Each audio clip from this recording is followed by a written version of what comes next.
Watch live now. Okay, what's up, everybody? Whoa. We are live. This is podcast number 20. And first of all, before we get into the introductions, this podcast is sponsored by Eyes Up Auto Art. If you would like to have your car painted on canvas, which, as you can see, it looks pretty good, definitely hit them up on Instagram at Eyes Up Auto Art. Into the introductions. Okay, John, you want to start us off? What do you need? You need to tell everyone who I am? Yeah, and about your car and how you beat Guitar Mageddon ZL1 real good. Yeah, so my name is my channel name is John Doc. That's pretty much what I go by. I have a 2012 Camaro, single turbo, 3-speed auto, 9-inch rear. Street car, cut it apart and put it back together a hell of a lot, probably way too much. I was at the YouTube call out, raced Nick, supposed to race Greg A, but he broke. Supposed to have a couple different races, supposed to race Mike as well, but we got it off with Nick and had to. My car was giving me hell all weekend and wasn't working right, but still got the job done. And now I'm getting ready to race Leroy down at Streetcar Takeover in Charlotte, and then race Greg A, and whoever else comes next, we'll just keep racing. All right, Martin, you want to go into your channel and the vehicles you have? Sure. My name's Martin. I run LS260 GTO on my Instagram, and my channel is being changed to Import Domestic. As you already know, I own a 2006 Pontiac GTO, which is right there. That is not stock whatsoever, and my girlfriend owns a C7 Corvette Stingray. So that's it. All right, Sean, you want to go into your channel and the car you have? I am Sean from SeanBeingSean. Just about everywhere on the internet you can find me. I have my YouTube channel that's mainly focused on my 2007 Infiniti G35, but I do a lot of stuff with my friends' cars and stuff as well, so that's not all you get. But yeah, that's me. All right, Trevor, your turn. Wait for down here. Wait, hold on. Let's see what the hell Martin's doing right now. What the fuck is Rolling down, doing? rolling down the windows. Oh. Making enough noise for an army, that's for sure. Sorry. So Okay. yeah, YouTube channel is Underground Trev. Show is the Underground Trev Garage. Basically, kind of a vlog of all my cars and what I do to them. I've got a 1989 Camaro IROC Z that is, like Martin would say, not stock whatsoever. I've got a 2003 Jeep Wrangler that's lifted and modified, and I've got a 91 Acura Integra that is currently in absolute pieces and being put back together. So basically just kind of an auto vlog of working in my garage. All right. It's me. Well, Jared, you just want to kind of introduce yourself since you don't really have a channel or a car. Oh. Yeah, I'm Jared. I don't drive yet, but I just need to get around to finishing driver's ed. I'm just too fucking lazy. I run my only car-related page is at Corresponding DFW on Instagram, and I'm just here to have a good time. Talk about cars, jokes. That's why I'm here. And that's what the podcast is about. So, talking cars and having fun. So, ain't that right, Trevor? Hell yeah. That's right. All righty. Let me find a topic for And us when it to comes to start John's on. case, it's beating Guitar Mageddon ZL1, right? John? Only every once in a while. That's actually pretty awesome. I would like to at some point hear more about your Camaro. That sounds pretty badass. That's a wicked-ass Camaro, Yeah. man. I'll tell you what. Okay, well, how about we start with that? How about John? You want to tell us about the Yes. Camaro? Yeah, so it started off its life as a 6-speed, LS3 SS Camaro. Blew the rear out of it, put a 9-inch center section in it, still on the IRS. The worst part about it, but then raced a lot for a while with, just a built-up clutch and a nice hot cam in it. Then decided to go to the turbo kit, put a single 8891 billet precision turbo on it. Just threw some pistons, rods in the motor, a lot of stock parts on the motor. Put a 3-speed auto behind it, which I seem to be tearing through like crazy. I keep hurting that damn thing. But, car's pretty quick. It made 1,050 to the tire on pump gas. I turned it up some more on race gas. Drive it around down the street right about 700 to the tire. But 700 to the tire through that auto it's pretty stout.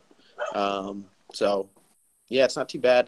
Do a lot of grudge race, no time stuff. So I race Nick. I do race quite a bit more than he does, so I was at the advantage there.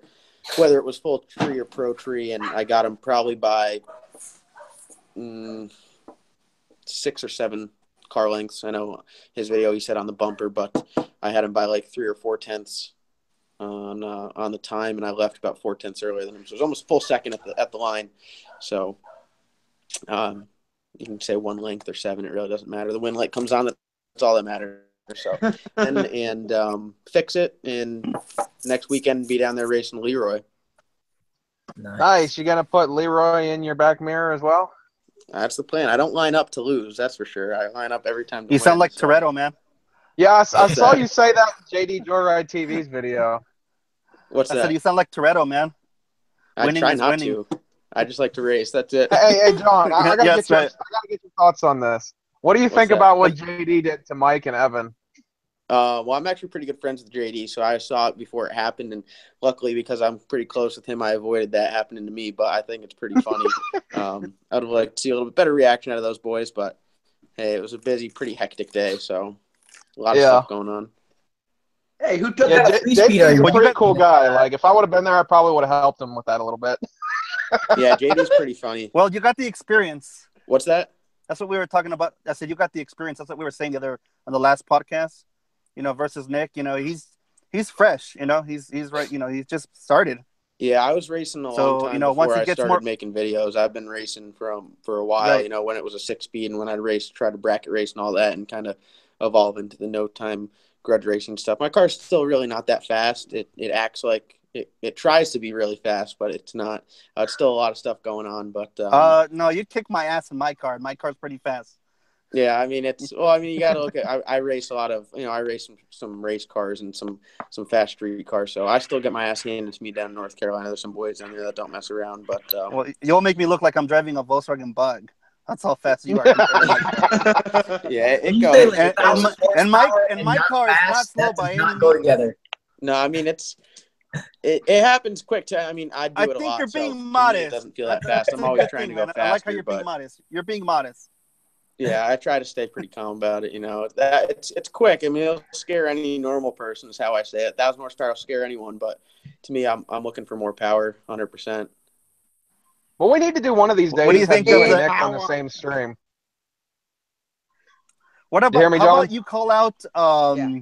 I was thinking of one of the Texas boys that is going to get a Dodge Demon. It's going to be with Oh, no. Yo, John, I know who you should call out in Texas. Kevin Van Voorst. Yes. Oh, that's one. What's his name again? He was actually supposed to be here. Well, he commented. Yeah, he was supposed to be He here. commented on my Facebook and said that when he gets his Demon, he's going to come up to North Carolina where I'll be at, and we'll race. So, like anyone else, I am waiting there with open arms to race. I know who I'm rooting for, like with the call-out race. Hey, man, I see it's the same thing with Kevin. With Kevin, Kevin has no. Kevin Van Voor, right? Yeah. What's that? It's Kevin Van Voor, right? It's what his name is. Van Voorst. Again, it's the same thing. He has no seat time, and honestly, it doesn't matter how fast your car is. If you don't have seat time and experience, it's pretty tough to compete with anything, let alone a faster car. So, hey, the Demon's supposed to be a bad car, so that's the thing about drag racing. You never know what's going to happen when you pull I think you just have a very well built car. That NHRA certified 940. Every time an enthusiast has run one, it's just run like high 11s or something. Yeah, we'll see. I mean,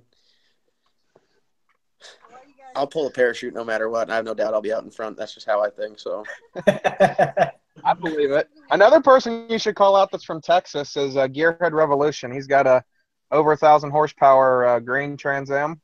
Yeah, I mean, hey, my shit always runs though. So I call out people. I mean, people call me out all the time and their stuff's never running or they don't have it. So my stuff's broken right now, but I can guarantee by next Sunday it'll be ready to rock.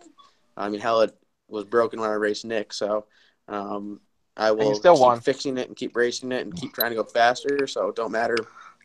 I always show up on race day. I have a question for you there, John. How much have you spent on your car besides purchasing it? That's I keep that number pretty personal. I don't feel like that's something that needs to be put out there. So too much. That's the answer. The reason I'm asking because or not enough. Trevor, a little bit of what I've spent on my car, and they were like confounded and shocked on how much it takes to build the fast car. Just some of the big parts. I mean, just my rear end. So that's the drive shaft, the center section, the axles, and the shocks for all four corners. That cost installed about $14,000, and I'm planning to sell that with the wheels and the brake conversion kit on top of that for about $8,000. That's what I'm looking to get out of that right now. I think Trevor just got indigestion from that. This is why I've never built a really fast car. This is why I have multiple cars that are fun to drive and quick, but not like super fast. Yeah, I mean, I've gone through a number of transmissions and converters, but I mean, I'm at the point now where I'm looking to change over to a live rear axle, so to get rid of that. But I mean, with the wheels and tires, you got to think that's another $800. It's another $1,200, so we're at like $16,000, and then the brake conversion kit was another $1,200, so we're at $17,000 right there. And I'm trying to get $8,000 if I'm lucky, and then just put more money into it and build it better. So that's pretty much racing right there. Tell me something. If I'm not mistaken, you've spent so much on parts that you could have probably bought another SS, right? Yeah. Pretty close, right? If I'm not mistaken. Probably 1.5. Yeah, SS, close. Or maybe an RS. No, I probably could have bought 2 RSs at this point. Well, no, yes, but I'm just saying you could have bought your SS and an RS for the weekend. You know, your V8 and a V6 is what I'm saying. I could have bought my SS and 2 RSs at this point. Okay, yeah. So So you spent quite a bit. So I mean, just some of the big. There's some of the big number. I mean, the turbo's $3,000. The transmission itself's $5,000. The converter is $1,500, and then the rear end is all that. So I mean, that's just big parts. That's not wiring, labor. Right. Boost controllers, piping. I put pistons and rods in it. Intercoolers. I mean, yeah, of course. No, it's just endless. I mean, pretty much what I tell anyone is if they're looking to build a car and they have a price in mind, double or triple it, and you're probably getting close to what it's going to cost you. And that's right. almost spot on is what I tell everyone. Well, John, I work for RPM Motorsports. A whole bunch of parts for my Integra today, and you just made me feel way better about the amount of money that I just spent. Yeah, I mean, a lot of the stuff that I'm buying is like, billet, machine, going to take a beating, which it does. I mean, the car weighs with me in it, I think, 4,200 pounds, and to get it moving as fast as it does, In the comments is firing shots here. He says, "Well, at least your car is running, unlike Rob Daum's 4-rotor." Yeah, I mean, dude, that's part of racing, though, No, but that's unfair to say because he's not done. Yeah, true. John's had time to put his project together. I mean, you've been working on it for a while. In Rob's defense, he's not calling anyone out, so I have no beef with Rob. Yeah. Okay, if he gets that 4-rotor finished, do you think you're going to beat him? I'll race anyone. I mean, I'm not any active YouTuber right now. I'm not scared of them. So, any active person that uploads consistently and has a following and posts some videos, I'm not worried about it. Trying to fight with a stock 335. I don't talk to be cocky or anything. I'm just I race a lot is what it comes down to. I do it a lot. Sean, you have your ass whooped. I mean, you have the experience. I wouldn't even see him. Like I said, you have the experience and you have a very well-built car, a purpose-built car, Like in my all the time, I drive it everywhere. Like in that's a little nuts, but like in my case, I don't want to pull the interior out of my car. I want a nice daily that I can drive with above power that it, from where it would be, Yeah, I mean, just I some obviously I took Yeah. it to the extreme and calling it a street car. I mean, in a realistic sense, it's like you say it loosely. I mean, is it really a street car? I mean, I drive it on the street. I don't daily drive it anymore. I used to.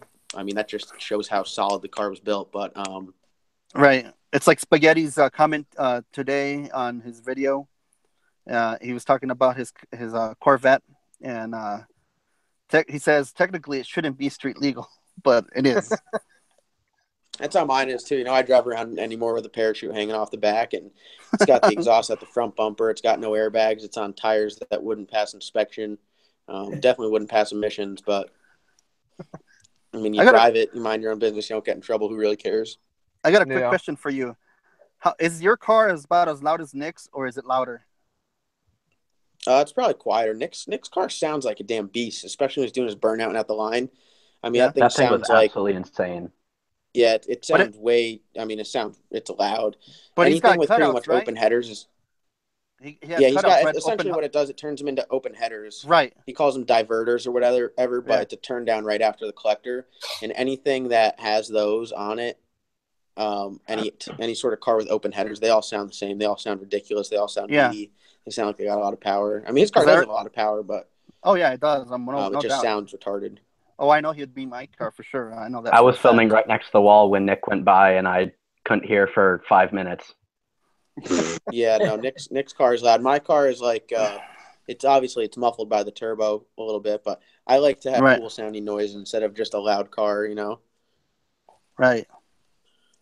That's just, it's all personal preference. I mean. Yeah, like my car is loud as shit too, but it's not as loud as Nick's probably. You want to start it? Yeah, the next car I build is gonna be like a blower car that has like zoomies on it or open headers, and it's just gonna be loud as hell. Are you gonna stick with Camaro? What's that? Are you gonna stick with the Camaro? I'm gonna keep it. Yeah, I'm looking to build another one, like build a Fox body with a some sort of LS with a big blower on it, like maybe like a 440 cubic inch LSX with a 4.5 Whipple on it. Honestly, I never thought that you'd ever drive a Mustang. Fox body I would, just because I've been a fan of Fox bodies forever, just because of drag racing. They're all fast and they're just badass cars. John, why not a Coyote? Well, here in the Southwest, there was a Fox body that was the Hold on, Martin. Jared asked John, why not a Coyote is what you said? Yeah. Or some other Ford motor. I stick to LS motors just because that's what I know, and I know. The people that I know make ridiculous power from them. I got friends that have some stupid fast Coyote motors, but I'm a Chevy guy. Obviously, I'll stick a Chevy motor in anything. Hell yeah! Same here, that's brother. why I was. You know what they say though is, why did you put a Chevy motor in your Ford? Well, I wanted it to go fast. And I just want to be reliable. I just want to be light is all I want. I don't care what it's in. I mean, no one really cares about the body at this point, as long as what's powering it and what time it has. So I'll put it in the damn shoebox if I have to. Like I remember shoebox Ford. What's that? Shoebox Chevy or shoebox? No, I was gonna Ford?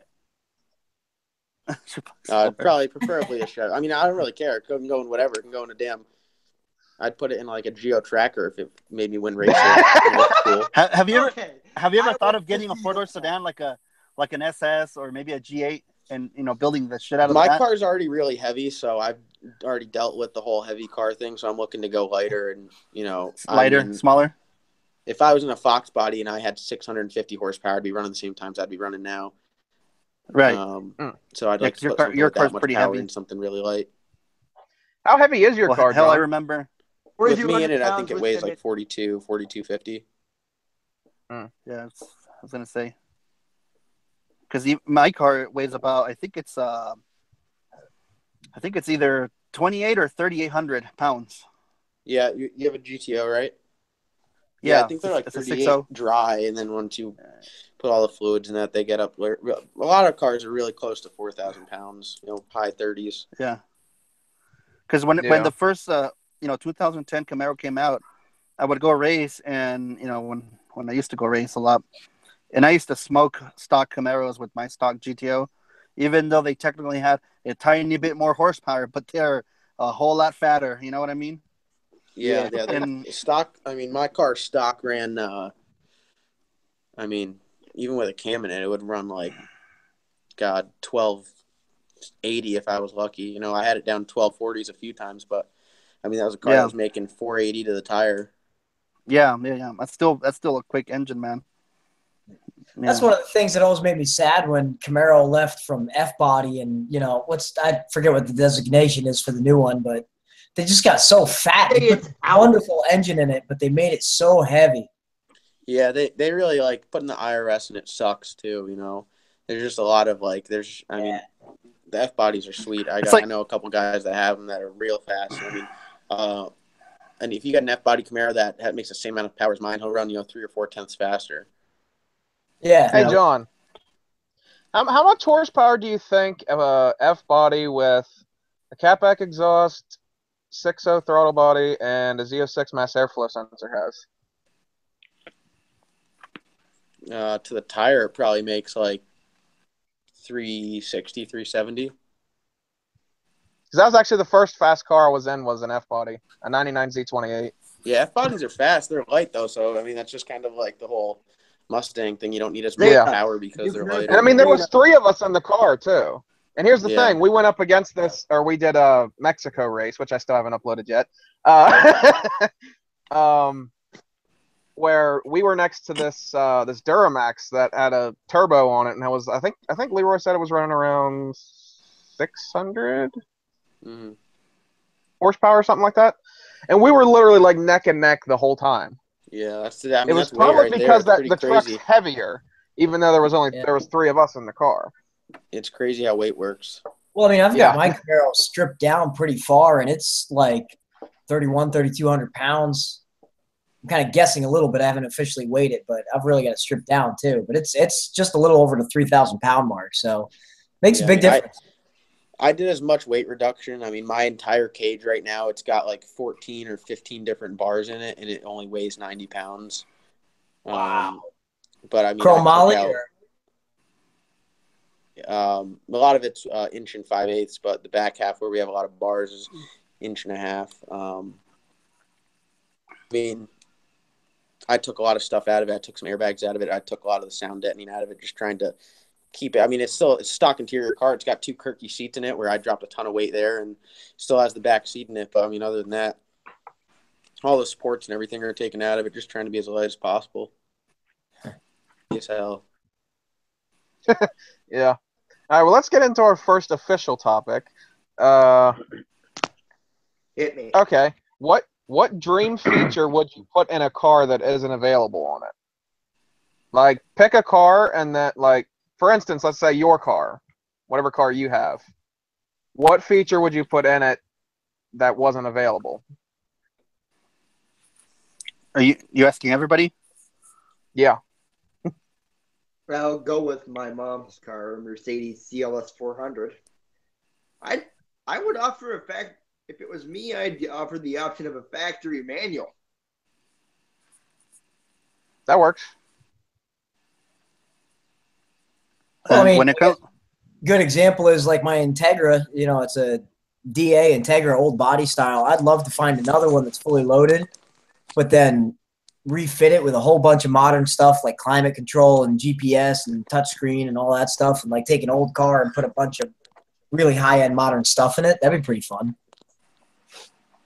Like in my case, what I would do is I wish my Pontiac had the heads-up display, like some of the older Pontiacs in the past, and have magnetic ride.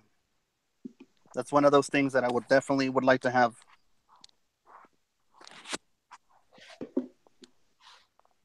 Okay.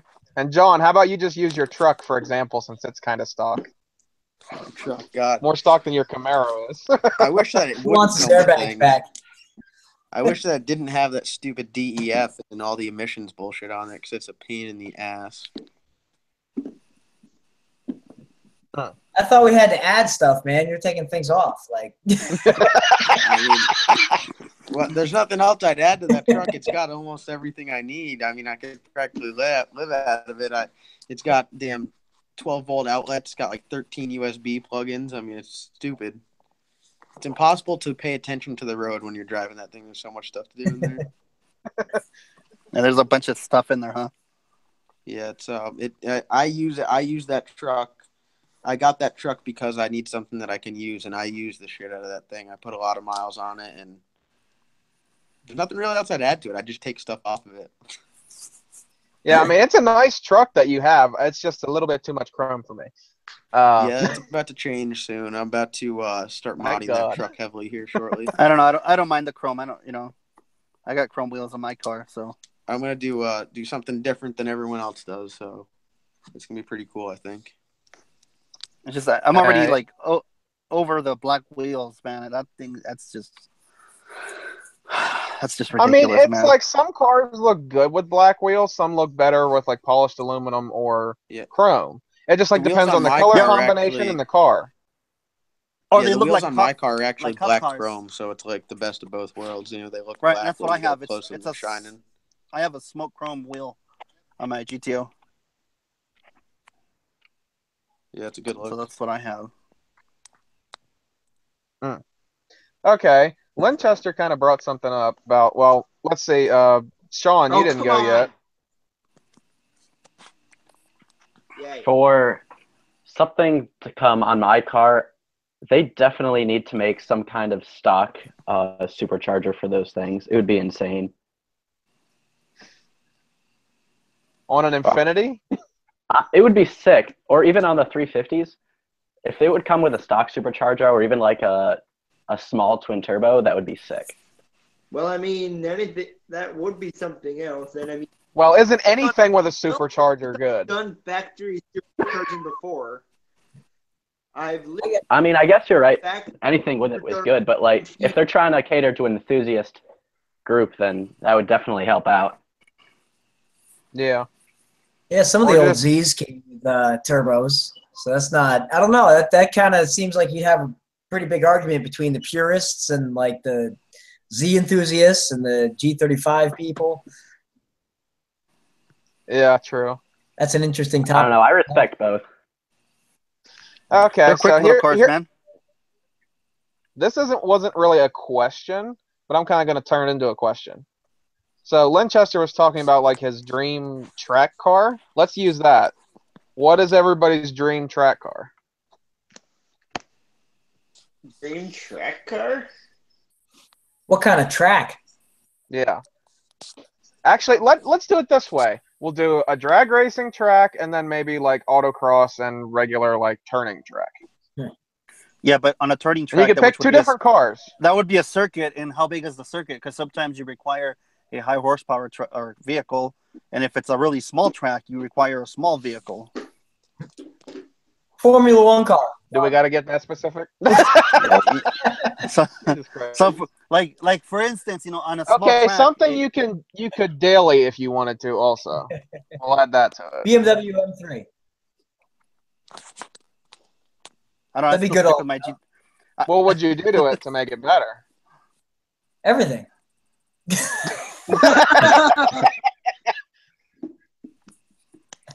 Honestly, I would probably say Get rid of it as I'm soon as thinking there's an maybe, electrical like- problem. I'm thinking Or more drop an like LS. for me, for like autocross and track stuff. I'm thinking maybe a C5, C6 Corvette.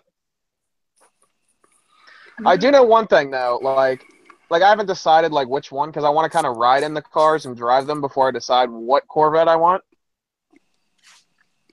But like I saw this C5 Z06 that was at an autocross event I went to. God damn, did that thing sound awesome! It had a cam and a full exhaust in it. It's actually in the autocross vlog video I'll be uploading one of these weeks. But that thing sounded mean as hell. I know if I got a C5, I'd be saying, what cam and exhaust did you have? But you sound like you just shit This internet. yourself. I hate this internet. It keeps cutting on. I can't hear half the shit you're saying. Did anybody else hear what I said? Sort of.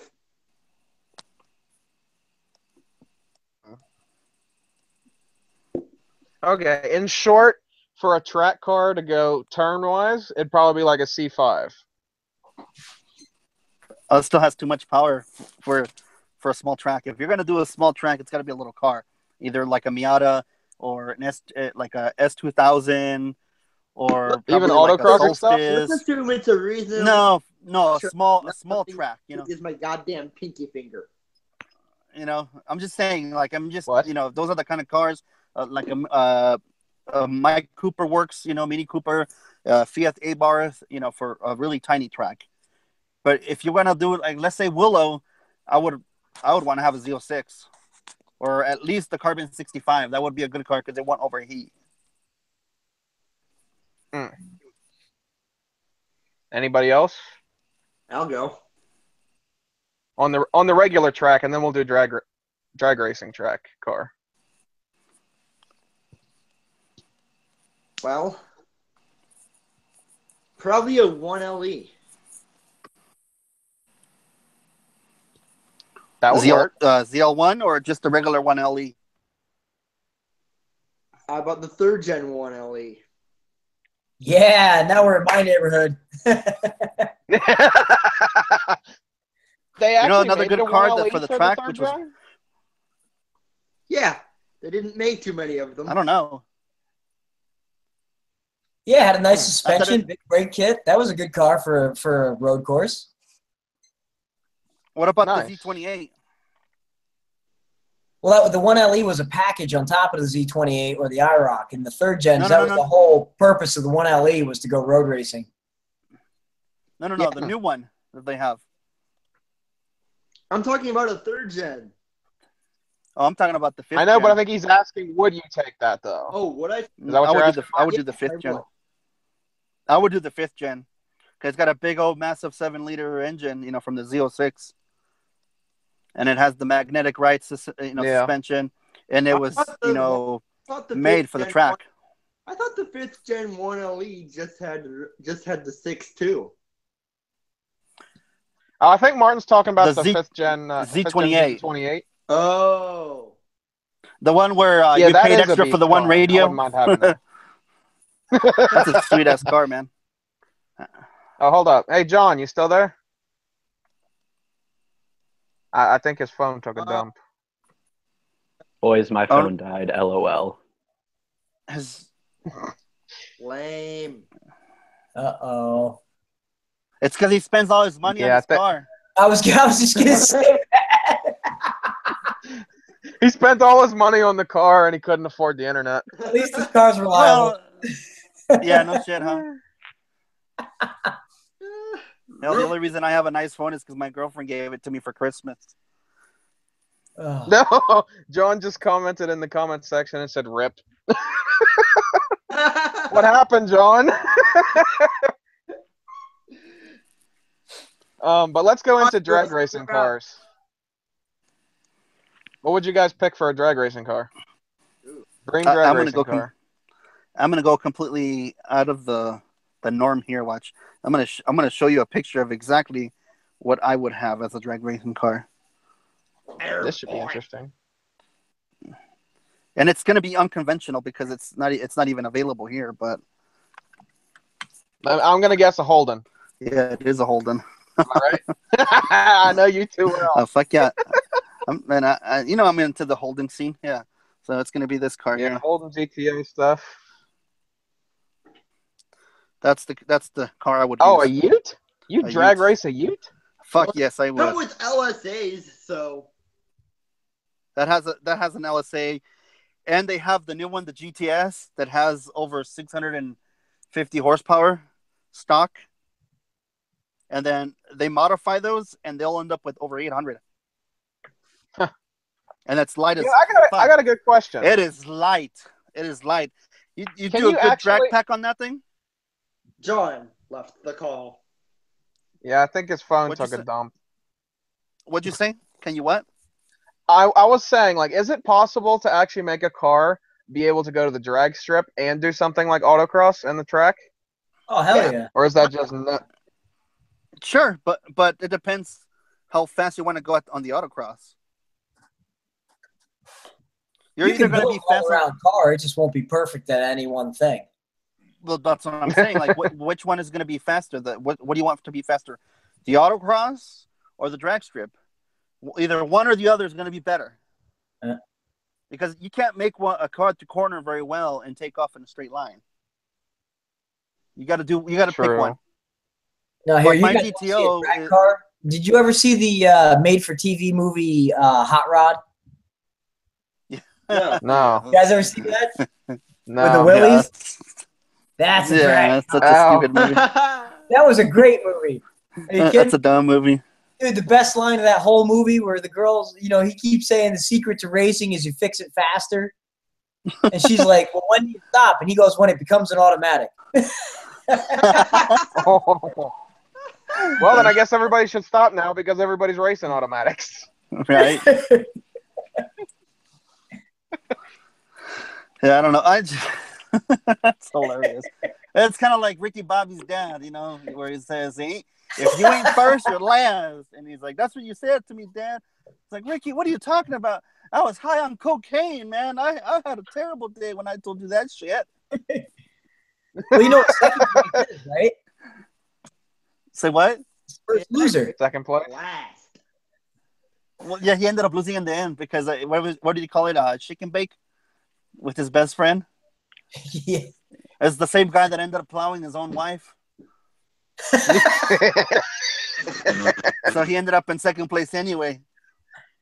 You know what? I'm going to get a little off topic, but you know what kills me about that movie?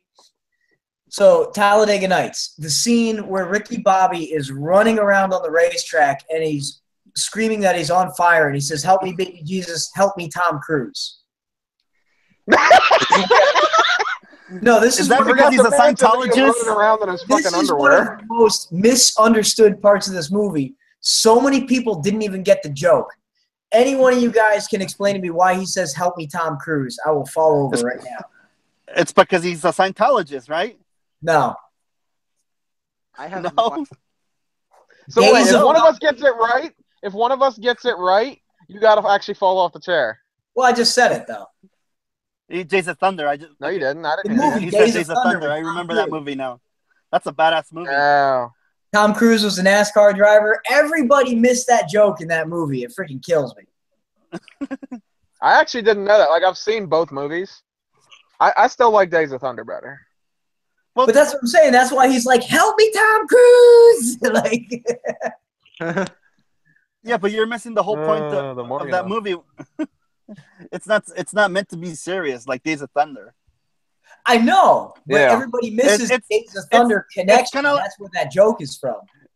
It's like when people compare an Austin Powers movie to 007.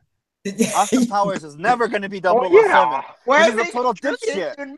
That's the point, though. It's a spoof. They're joking on the original movie. Exactly, because he's a dipshit. That's the whole.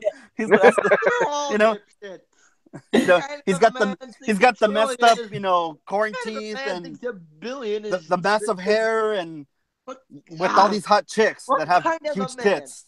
I think a billion is bigger than a trillion. Yeah. All right, let's move on to the next topic, shall we? Sure. Okay. How do you guys think video games is affecting the car industry? In what respect are you talking about? I don't know, like, how do you guys think video games is affecting the car scene? Pretty much. I think a lot of people, like, especially when Gran Turismo came out, before Fast and Furious came out, people were seeing cars they've never seen before, like the GTRs, Yeah, like it helped boost some cars. I think that's why everybody loves the GTRs. Like, there's so much nostalgia or whatever with the GTRs because it's a car we couldn't have except in a video game. Right. And I think that's what's. I think video games follow car culture. They influence it a little by educating people that don't already know, but they're mainly just following what's already out there. Right. True. Yeah, I mean, it used to be where the video games would influence people on believing in individual vehicles that are out there. Now it's the other way around. Now I'll be honest, how I got into they want to put it in the video game. That's a good point, Yeah. actually, is what one thing that video games had a huge impact on? Stages. I got a stage 3 clutch. What does that mean? But now companies sell them like that. I didn't even hear what you said. It was cutting out. I was saying how video games, the one thing that you kind of touched on a little bit, but the way they influence things is the whole stage thing. Like I have a stage 1 or stage 2 or stage 3 clutch. Oh, yes. Got you. Because a lot of companies now will sell, for example, I need a clutch for my Integra. I just ordered stage a 2. Stage 1 clutch that is 40% more clamping force. And it didn't used to be called a stage 1, but that's what the company calls it now because of video games. Right. Okay, so do you guys think that video games So do you guys think video games is like a good thing to the car community, or it's just making it shit? Like, do you think video games is a good thing for the car community or not? I think it adds in a lot of ignorance overall, to be honest.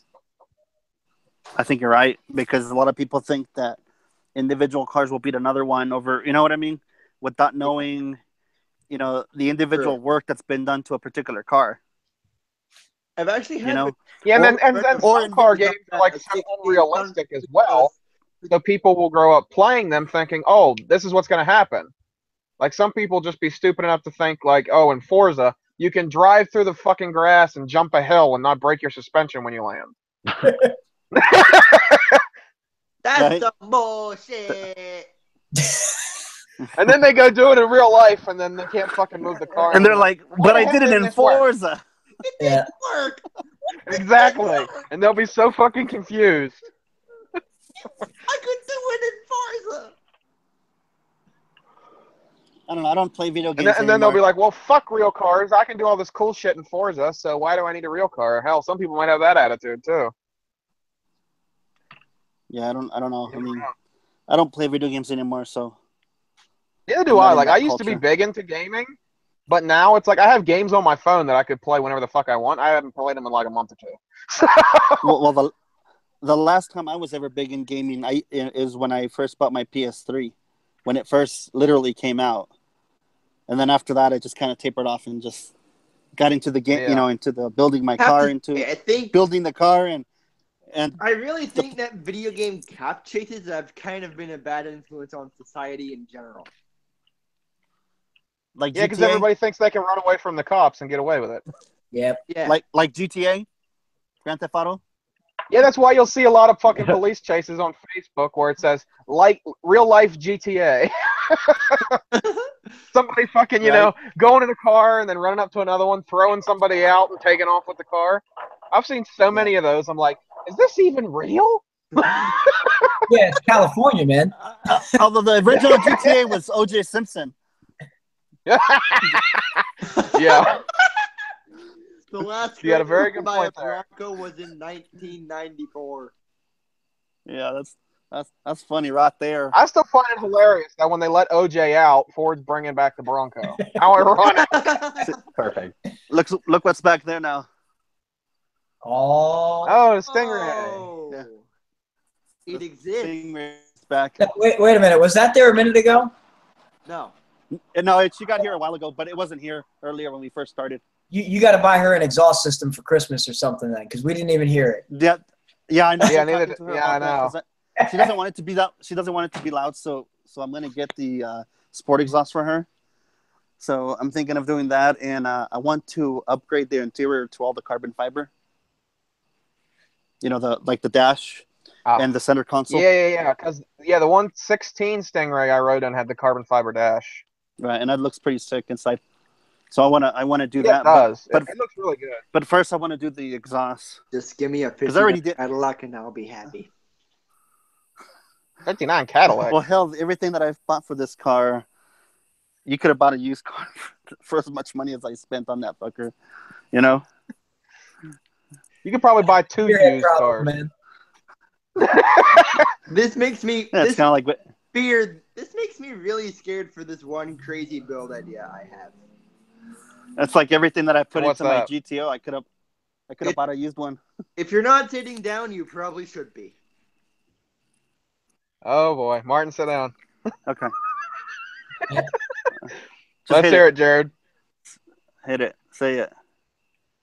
426 Hemi, Tremec T56 and Dana 60 in a Ridgeline. Wow.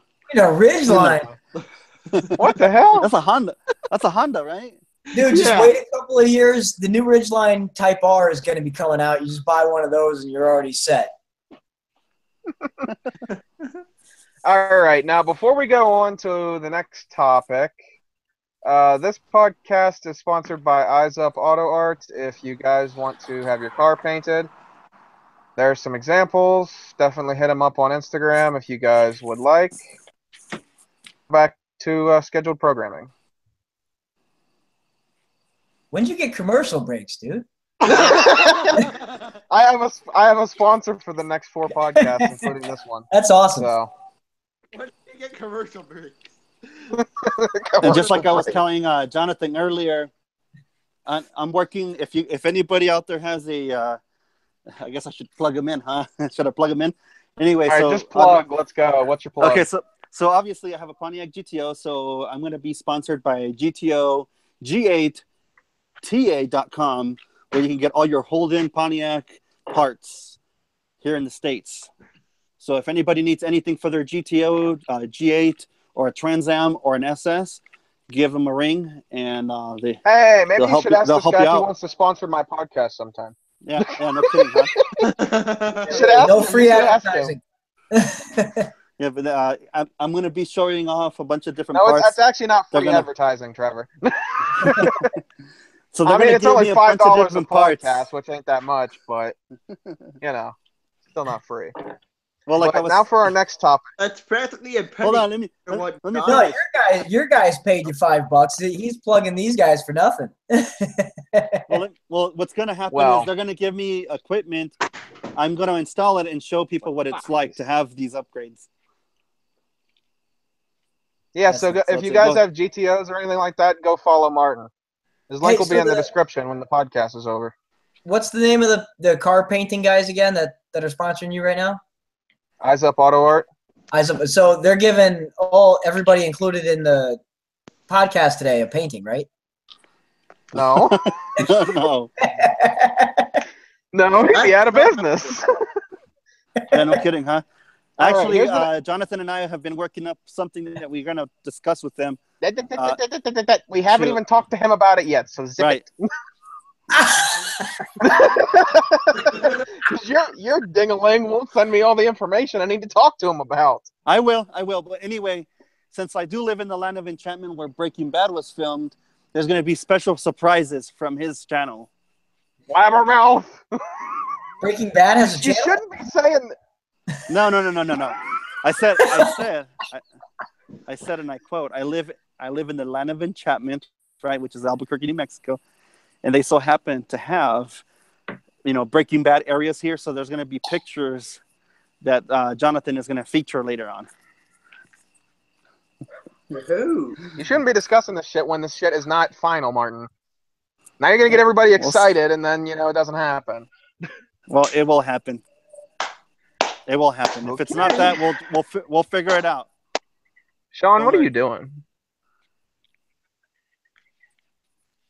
He's left us. Sean! EXE has stopped responding. Where's Jared? That's me. Jared's here. It's just Sean that's not talking. That's me, you dipshit. Oh. Oh, okay. You guys remember Not Another Teen Movie?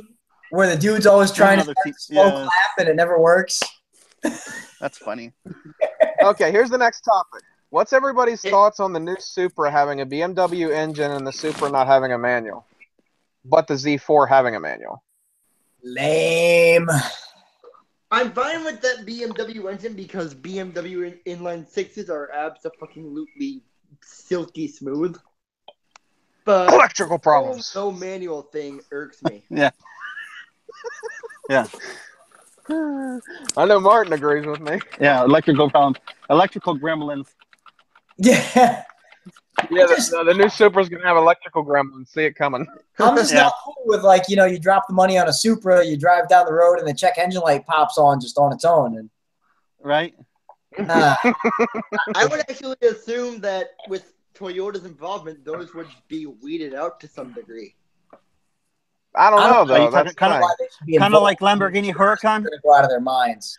I'd still love to know why they needed BMW anyway. Because I mean, they built them in the past. Why the fuck can't Toyota do it now? Exactly. They should just bring back the old engine and just update it.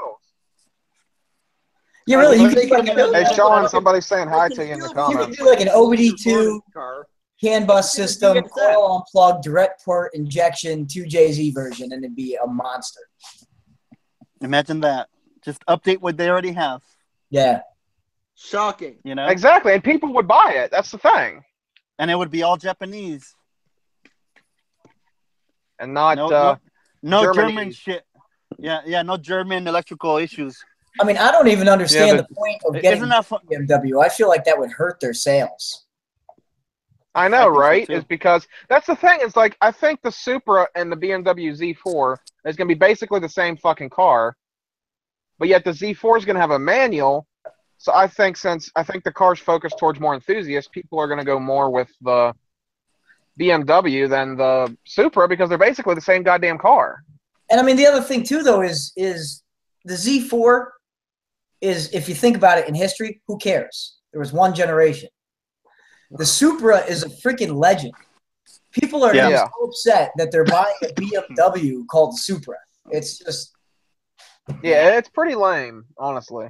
Like, Toyota should have done it themselves, and if it turned out to be shit, fix it the fucking next model year. Like every other fucking car company does. I say stop the development already from the get-go. BMW involved because they had to be so fancy. So fancy. Well, fuck fancy. It's not supposed to be a fancy car.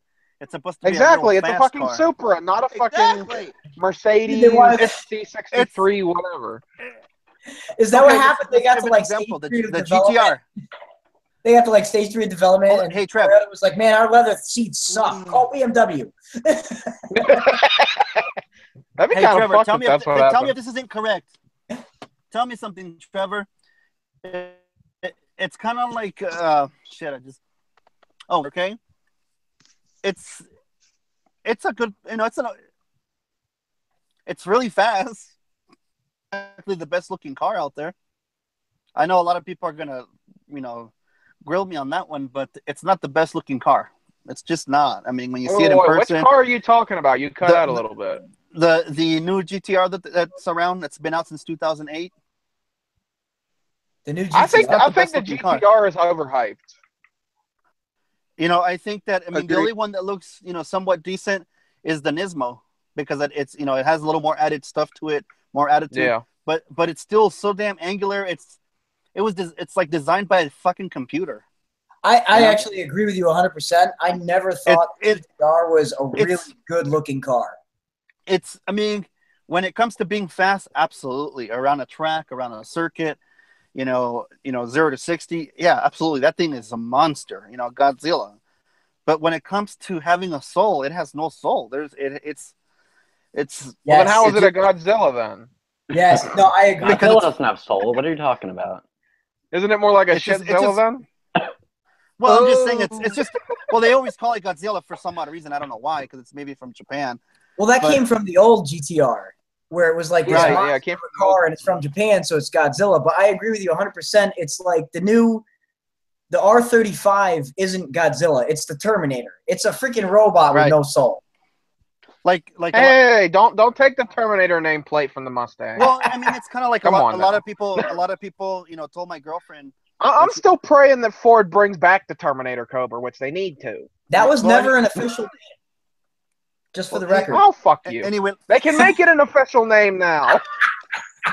Let me just put it this way, okay? Back when that car came out first, it was around $70,000, for a base model GTR, back in 2008.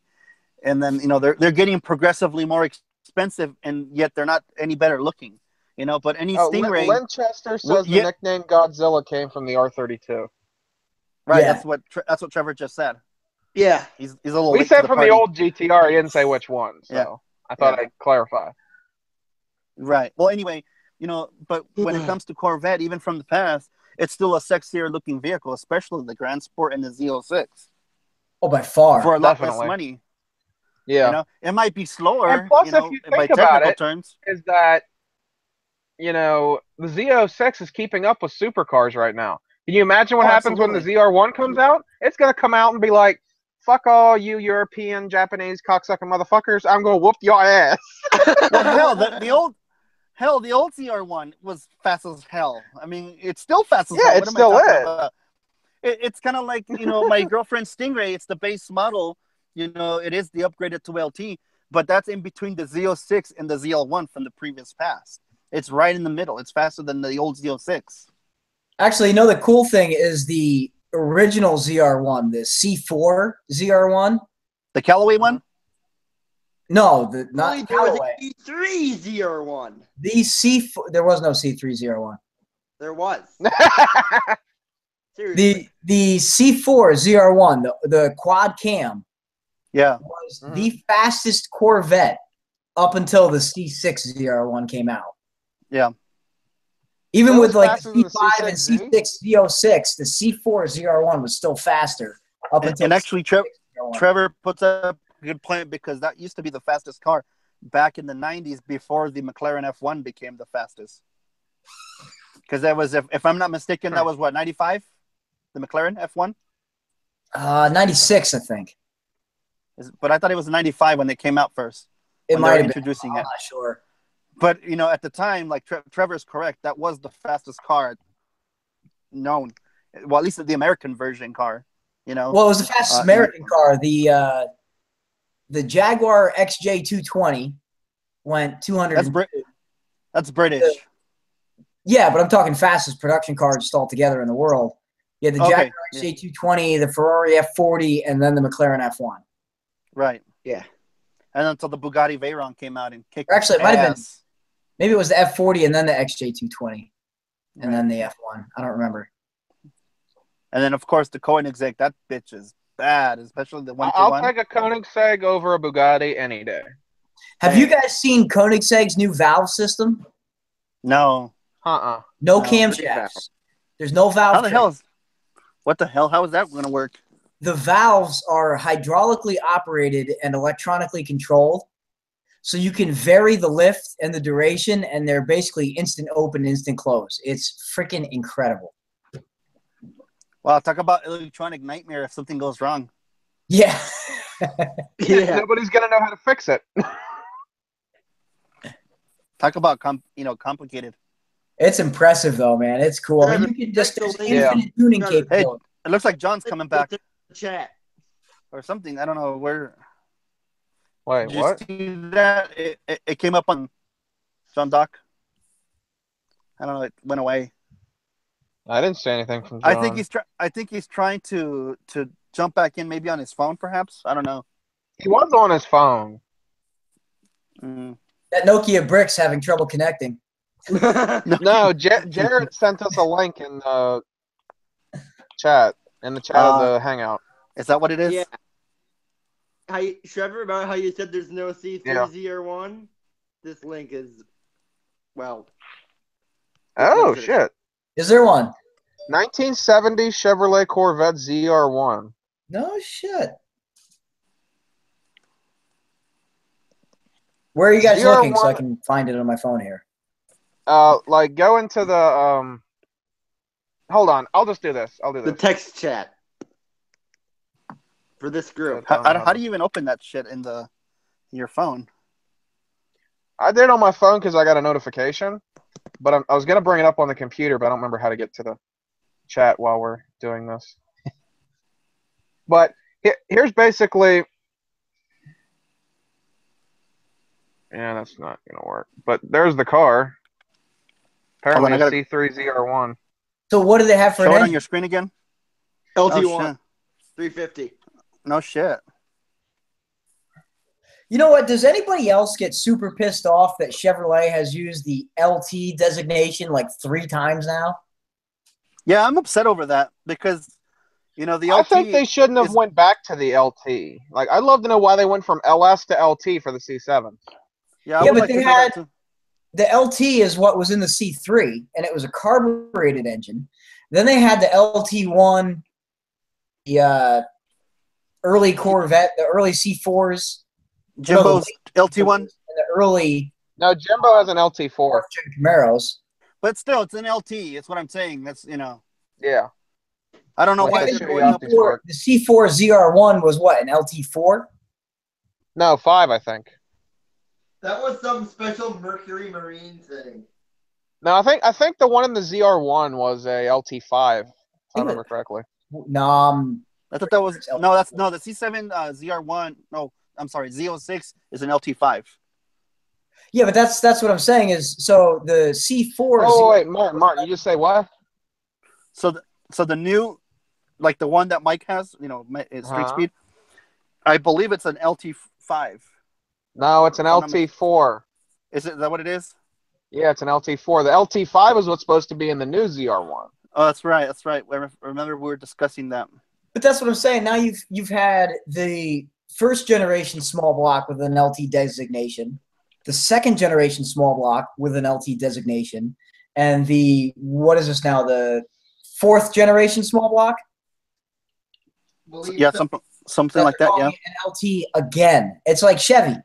There's more letters in the alphabet. Give us something new. I don't care. Yeah, and how long have they had the LS for? Since 90? Why didn't they just call it the LS4? Well, because it's totally different. It's not an LS engine anymore. Okay. Well, then LS is a Gen 3 small block. Okay. Here's what I think Chevy should have did. And call it the C1 with then. the new C1. Martin, can I finish? Go for it.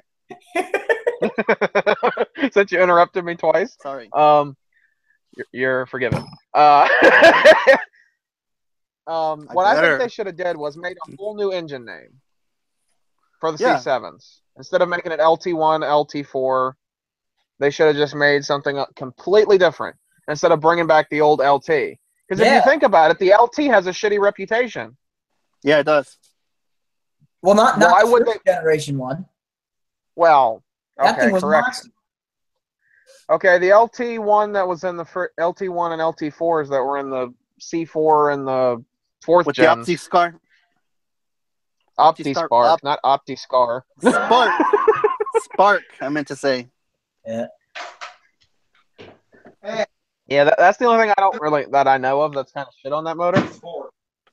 Actually, that engine was pretty good overall, except for the OptiSpark system was garbage, and then the reverse flow water pump kind of tripped some people up. But overall, it's a good engine, but all it was a really good stepping stone between the first generation small block to the LS. Right. It's not great. I think Sean's just sitting here listening and learning. I think is what he's doing. I honestly think they should have called it the C1 or something like that, or the C7-1 or something like that. No, that doesn't sound like a good engine name. Because then what if they wanted to continue that engine platform to like the C8? Then it wouldn't make sense. They have to change the whole name again. Because, if you think about it, Chevy used with the LS, they used that through C5 and C6. So they used that in 2 different generations. Well, they should have called it like the LR or something. Like, just change something instead of LT. Exactly. Or the LC1. Yeah. Yeah, that would make sense. And then for the next car, it would have been the L8 whatever, or. I think we're all in agreement that basically anything other than LT. Yeah. And plus, another thing is like there ain't really that big of a difference between the new LT1 and the LT4. No, there's only a couple minor changes. Like I literally read through the 2018 Corvette brochure that I got from Rick Conti, salesman up in Ohio, and it has a picture of both of them and then all the specs for it. There's only like 3 or 4 things that are different. They're very minor.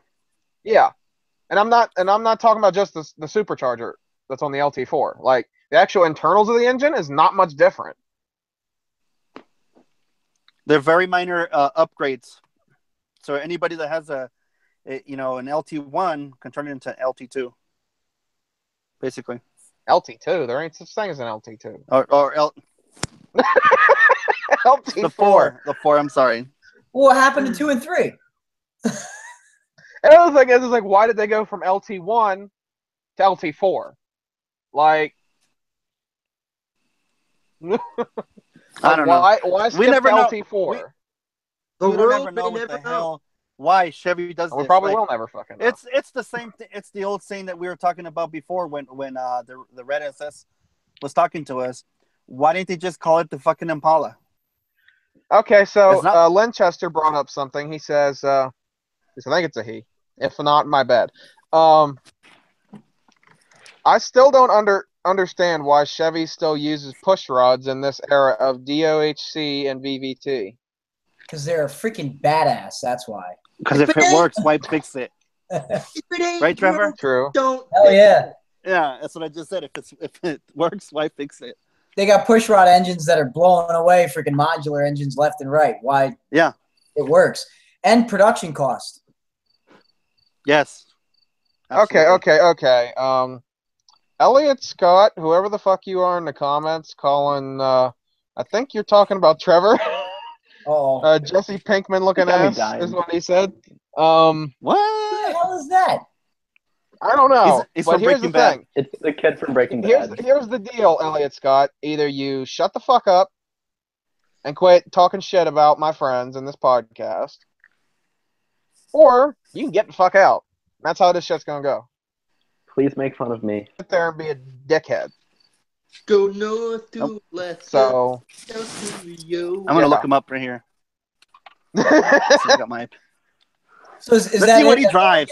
That look like Let's He has a well, pretty he's, at intense least channel he's of famous. 0 subscribers and no profile picture or cover art. He has nothing. exactly. Dude, I always love Spaghetti that. fucking with us, is he? It's a bot. It's not even real.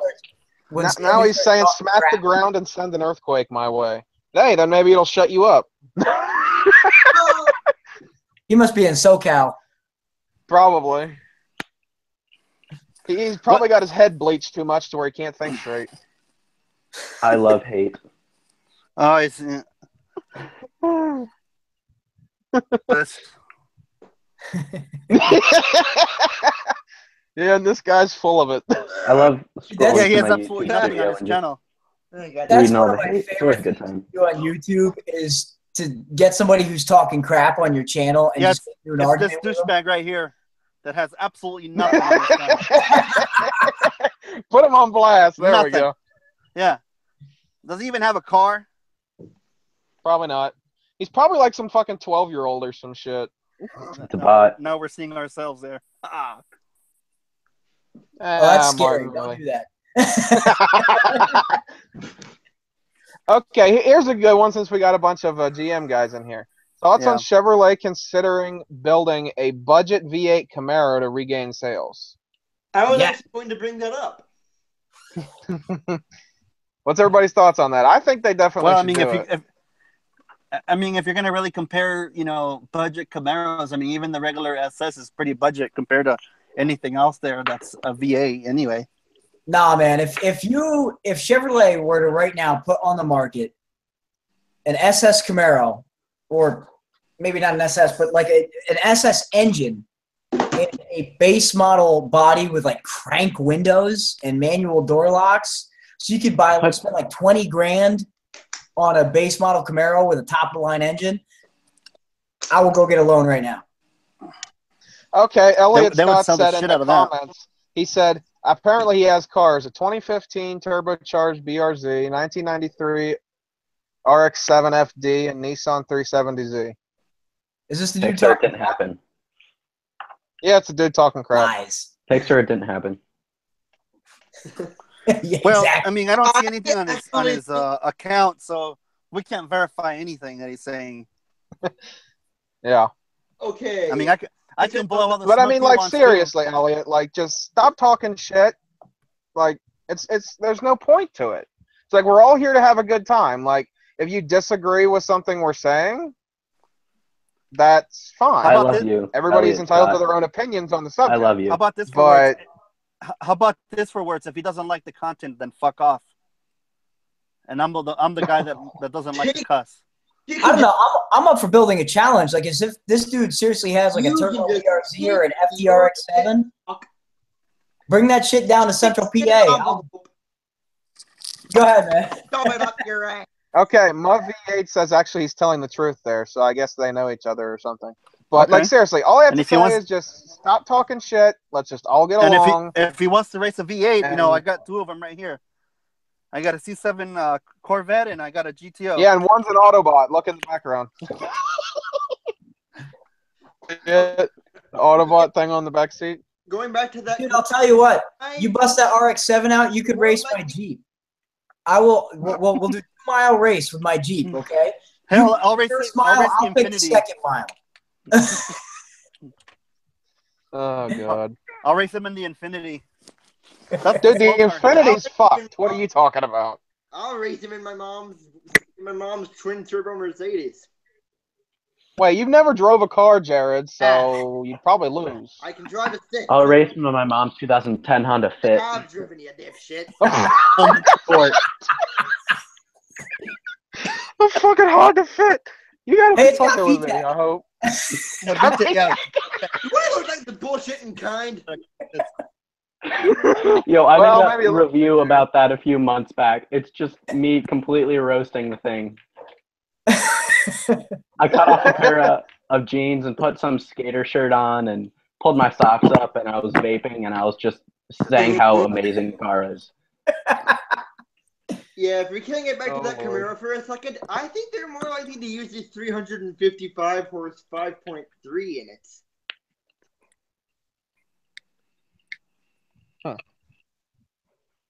You Yeah, but what wait, would be how sweet, much is the V6 and the 4-cylinder? Like, how much horsepower do those have? Because that sounds like numbers that would be like the V6 numbers. V6 lays down about 325 at the crank, I think. Yeah, so why would anybody buy, a V8 one that has 300 and some horsepower, and then just buy a cheaper V6 with the same amount of horsepower? So that really doesn't make Because of sense this- if you think about it. They'd probably soup it up for the Camaro. It makes 355 horse in truck form. So keep that in mind.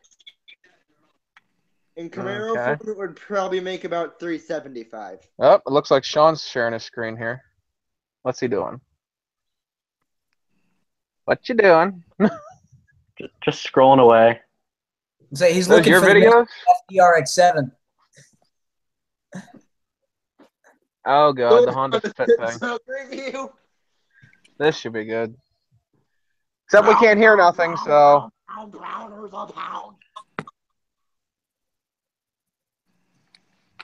Looks Can you like your guys still hear pants me? barely fit.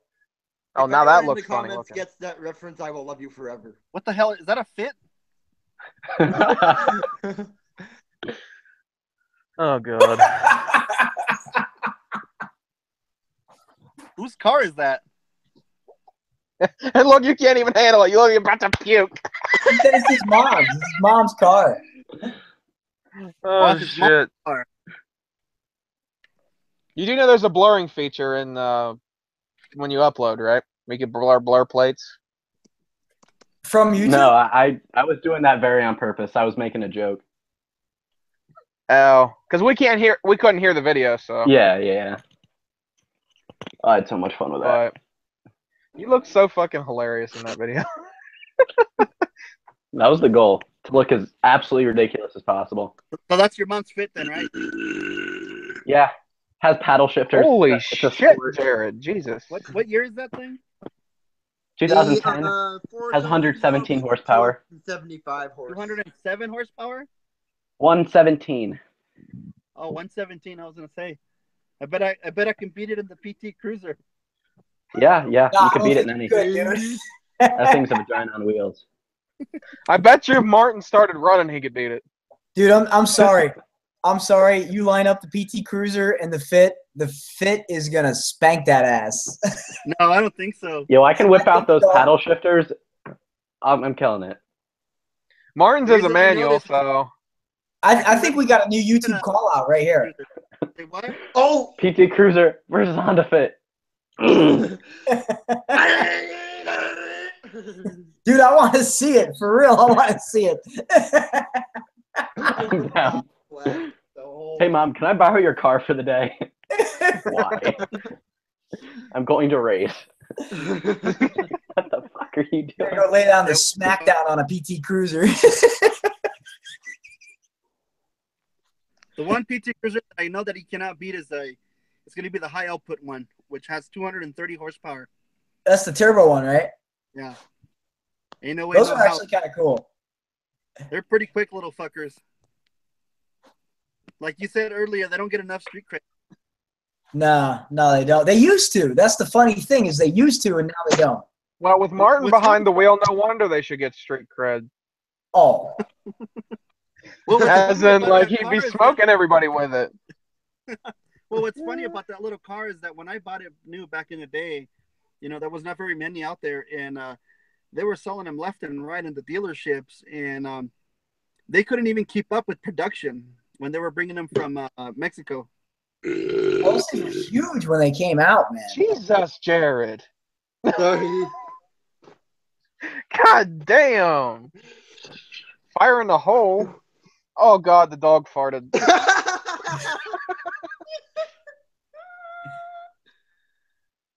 God help me. The That shit is windbreaker bad. strikes again. That could be really. Dog's ass He's just strikes looking again. at. Is that what he said? I think so. Okay, let's go to the next topic, shall we? Sure. Thoughts on Mazda making a new gasoline engine without spark plugs? Awesome. How the fuck is that supposed to work? They just did it. Hey, speaking of Mazda, I watched a video not so long ago, and I think I sent it to What the Jonathan in Fuck. brand new cars that they were crushing. There was about, I think there was about 1,000 or 4,000 of them that they were crushing. I don't know if it was here in the United States or if it was overseas. Whoa, what were they crushing? What were they crushing them for? I don't know what they were crushing them. I don't know if it was because of emissions, perhaps. I have no clue. They were probably street racing in California.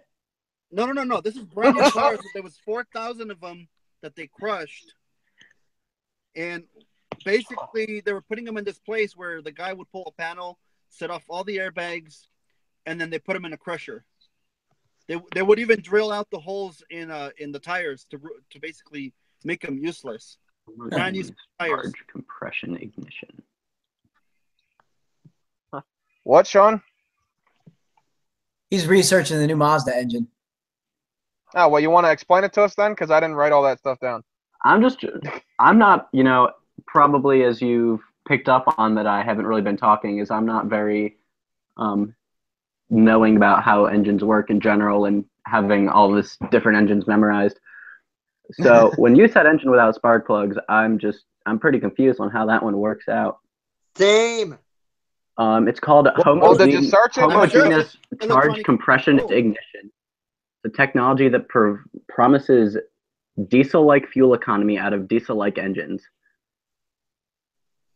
So that's the whole thing about it, is it basically operates a lot like a diesel, where it compresses the fuel air mixture until it explodes. But to do it with gasoline, you really need to have it fine-tuned because it's that much more volatile of fuel. But if you can do it, you get that much more efficiency out of it. You're really maximizing everything. So it's this really cool, impressive technology that Mazda's come up with. And the awesome but it could be part, so unstable. refusing to share any of the specifics with any other manufacturers. They're keeping it cornered. I'm gonna put down my phone because my phone's dying and it's overheating. Jesus. Fucking Apple, it's like on fire. I never had this problem when mine's an older iPhone. Back when I still used the iPhone Yeah, for this shit. I don't know. Here, my desktop is fine. I don't know. Jesus fuck. 18-to-1 compression. We got two Martins. We got double. All right, Song. There we go. Martin, can you please use one device? I just converted it. Sorry. Jared, There we go. stop. Never. Much better. This damn thing is overheating, man. I even pulled it out of the case. Damn, it's fucking bright as hell. I'm gonna turn it off. I don't want to blow it up. It's my only iPhone. It's my only source of editing and Unless filming. you edit with the iPad. Yeah, I do transfer the stuff, but sometimes I can edit on both devices and send them back and forth, so I can be working on one and continue on the other. Well, Martin, I don't Okay. doubt that was overheating at all, because judging by your case, I mean, that looked like one of those exhaust tips that gets hot and it gets all the different colors and everything. It was like a rainbow. Yeah, so this is the case. It's a big old freaking life proof. Yeah. Okay, so what do you guys think on the possibility of Mazda bringing the rotary back? God, I hope so. I'm indifferent. I mean, if they do, hopefully that's more refined and reliable. Well, here's the thing: is they're probably never going to be able to make one that will work with today's emissions and pollution standards and everything. It's not. It's an amazing engine, but it's not that efficient. And to have to burn the oil is its biggest downfall. So I mean, hey, it's kind of like Doritos ain't efficient for us either. So they're not efficient for us, and neither for engines. So I'm not kinda talking makes- crap on it. I would love for them to bring back the rotary engine, but I just don't know that it's feasible with modern technology and more so government restrictions. Well, And Ma V8 in the comments says it's impossible to make it super reliable. The seal design just doesn't allow for it. yeah. Yeah. Well, the oil consumption really would be the downfall on that car. That's why a lot of Mazda that's RX-8s, people didn't really know that, which they should have been told, when they bought it new. Yeah.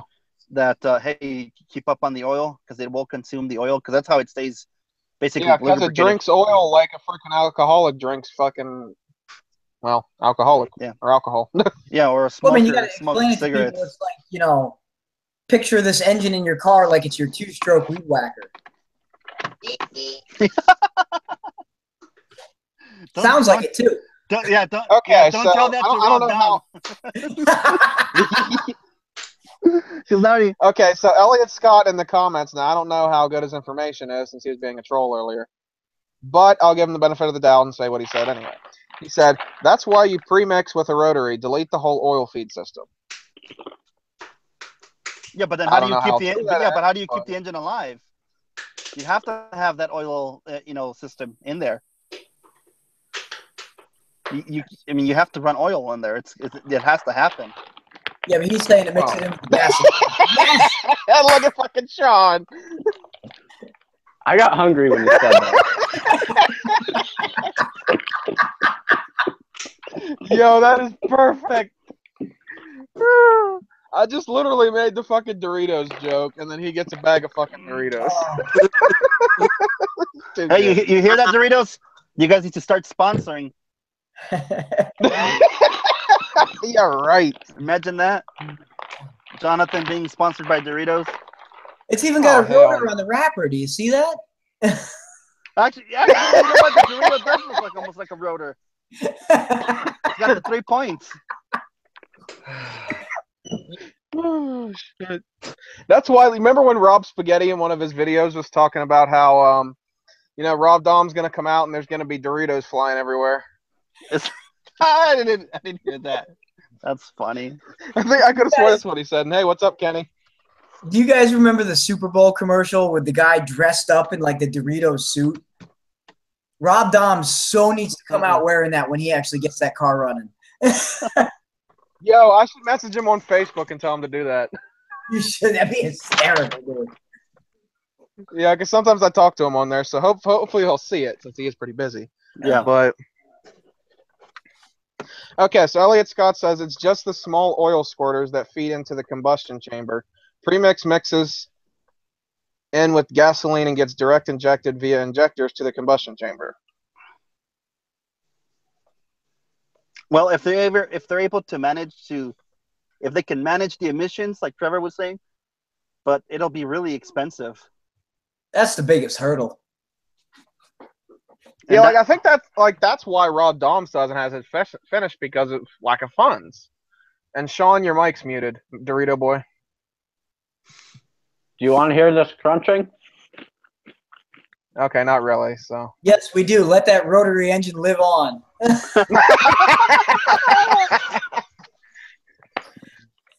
Oh god. Okay, so we got the rotary engine noise from Sean over here. Right on fucking cue. Oh god. That's funny. The new Okay. NSX has no soul. Man, it's hard to hold this big ass fucking iPad. Yeah. Okay, so here's a good topic for everybody. Buy a fucking computer. For buying a used car, Craigslist or Facebook Marketplace, and why?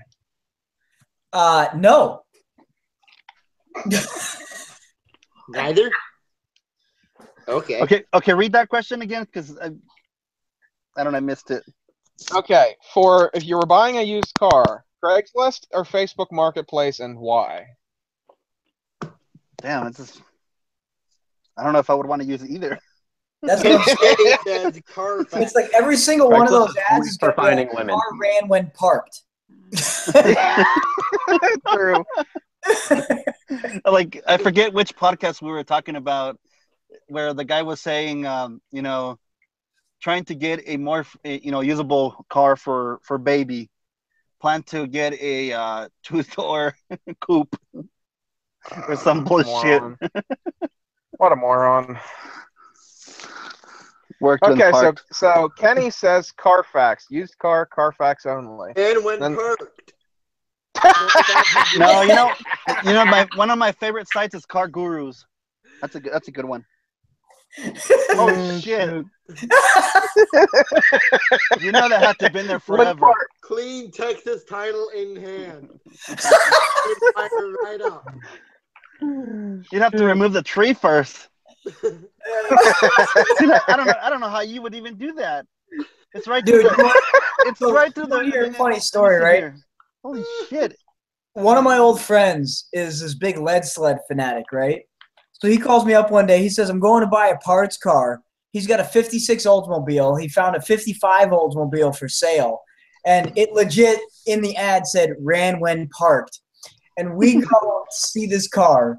And it's this rust bucket in the woods that literally has a sapling growing up through the floorboard.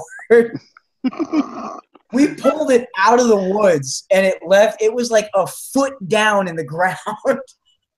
Holy shit. Well, how many years ago did this car stop running? Shit. Like 20 or 30 years ago, dude. And they're like, ran when parked. Like, how long has it been for sale? The best part is we get this car back to his house, right?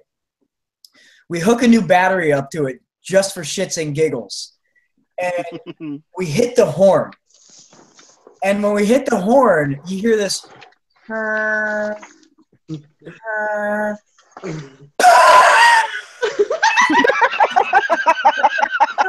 Dust blows out of the thing and it starts beeping normally. It was like this weird progression where it's just. Oh, it was so freaking funny, dude. Dude, were you doing YouTube back then?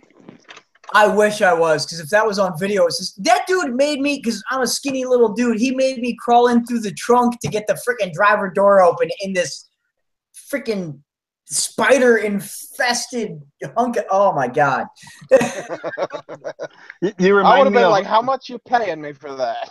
that's hilarious, because Dude, you I don't remind me even of think Gas GoPros Monkey. were out yet, but if they were, I should have had that shit strapped to my head and been like, dude, I'm going on a freaking safari in here. Like, it was bad. That is $64,000. Oh, it was so bad.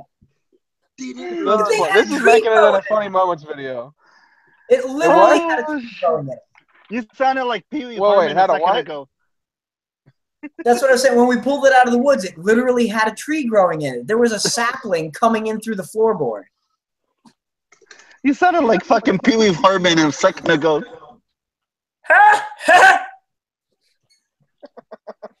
I think Martin's probably about to wet himself from laughter. Oh shit! I'm certainly turning red from all this laughter for sure. Dude, it wasn't as bad as the last podcast when we were talking about Mike's big wang, how he sold it. Yeah. Oh my god. And then he's talking about how poor thing they took his wang. No, hold up. And then fucking Kenny in the last one was like, he said, oh, so he sold his wang like Bruce Jenner. That was freaking hysterical. Now he's Caitlyn Jenner, huh? Oh. That shit was hilarious. That was funny. So yeah, I think we about died laughing. Hey, so he never did show what he was going to be delivered this Saturday. What happened, you know? Oh yeah, that's a good thing. Or a good point, because Mike said the car should be there Saturday. What the hell? Yeah, it's like he said, oh, a new car will be here Saturday and the C4 will be back Friday. Bull fucking shit. Pat's still working on the fucking C4. Yeah, I'm still working on that piece of shit. Man, you guys are rough. Hey, once they put new rims on the C4, it'll look so much better. Well, I mean, the C7 that he has is sweet as hell, but hey, you might as well take the wheels off that thing because it's not going anywhere. Well, he's already going to sell it anyway. He's going to start putting it back together. I already took off the big wang. Yeah, he already did that. As a matter of fact, he was talking about repairing the holes from the wang. And yeah, that's what I'm saying. Instead of buying a new hatch, because the hatch was, I guess, what is it, $6,000 or something like that? Yeah. Probably. Were you at the call out? What is a $6,000 hatch on? The Corvette. You going to bed? Yeah, I was talking to Mike the other day at the call out about that. What he was going to do about fixing that. Yeah, he said he's going to just have someone patch it. So wait, what did he say to you, Sean? Well, he just said pretty much what he said. Like, the price is absolutely ridiculous. Like, I'm not spending that much money just to buy a whole new thing just to get rid of it. Although, to be honest, somebody hit me up and said they'd fill the holes and, paint over it. And I'm like, that's cool with me. If he was, well, I mean, he's a smart guy, but if he was thinking the right way, he could autograph that and probably sell it, the hatch. Not for $6,000. Well, all his YouTube buddies probably, can sign it, but it has to be everybody. Everybody has to sign it. Put some sort of message on there, everyone. Or do like a giveaway. No. Remember how he gave away the front splitter? Yeah. Yeah, but that's cheap. That's like a $500 part, Yeah. That's no $6,000. There are true. 2 people watching us right now. Literally 2. It's all right. Yeah. Well, one of them's probably me looking at the comments. So. Well, thanks for the update. Well, that must mean the other one is me. Well, that must mean the other one is also me looking at the comments. Shit. Well, who else is commenting? If you guys aren't commenting. Well, that means there's 3 because I'm looking at the comments too. That means the dude with the FD left. Or I missed him already. Oh, Kenny's still watching. I miss Elliot. So, who? Oh, never mind. I love. Okay, here's a good topic. How much horsepower makes a noticeable difference and why? I would assume around 300 to 400 horsepower. Well, it depends on what it depends. Well, it depends the kind of car that you have and how much horsepower did it have to begin with to be noticeable. I mean, you can feel once you get above like 10 to 20 horsepower, you can feel the difference. Less than that, you can't really feel. Well, again, it depends on the vehicle that you're talking about too. Yeah, I mean that's okay. So let's pick an example vehicle. Somebody pick an example vehicle. Well, so if you add 20 horsepower to a Corvette, you'll probably notice it. You're not going to really notice it, yeah. You don't think 20? You don't think so? That's a fair No, you don't really notice it. No? You need at least 40 to start to like. Okay, it feels a little different. If you had 20 horsepower to a Civic. Yeah, but a Civic is tiny. Yeah, So here's the thing, though. Like, literally, Winchester just said that. He was like 20-plus horsepower on a small car, and then Kenny was like 50 horsepower if it's below 400. Right, that's what I just said. If you put 20 more horsepower on basically on my 40. mom's Fit, you'd feel like you're flying. Yeah. Well, yeah, you'll feel Dude, that in one that car I thing. wish that came with more horsepower from the factory was my Nana's Chevy Spark. That thing only has 85 horsepower. You got to put your foot to the floor just to pass traffic. Bro, you do not buy a Spark for horsepower. You buy a Spark for I know, but 85? You buy a Spark for one of two reasons. Either you want fuel economy, or you have watched Transformers one too many times. And you have to be over 70. Make a rally car out of it, right? And gut it, like in the one in Transformers.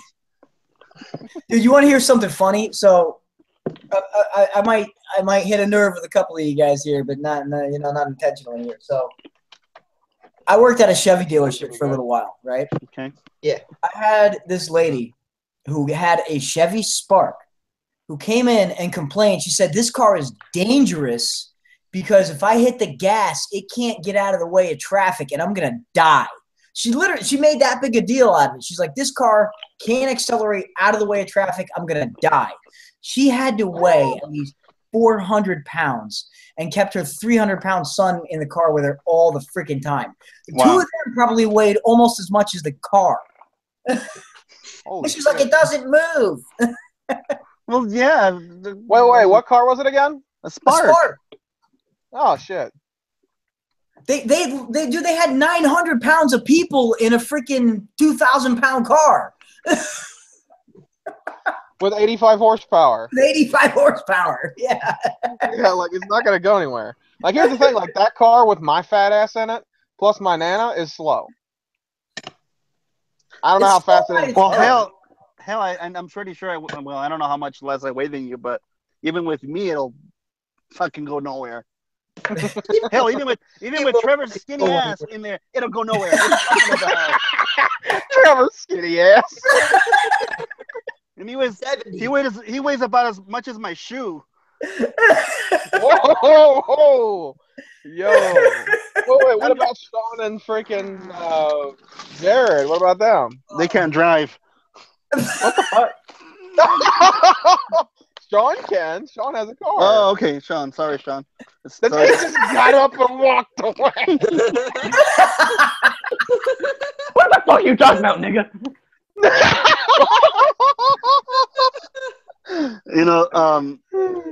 I think we're all too white to be saying that word in this podcast. True.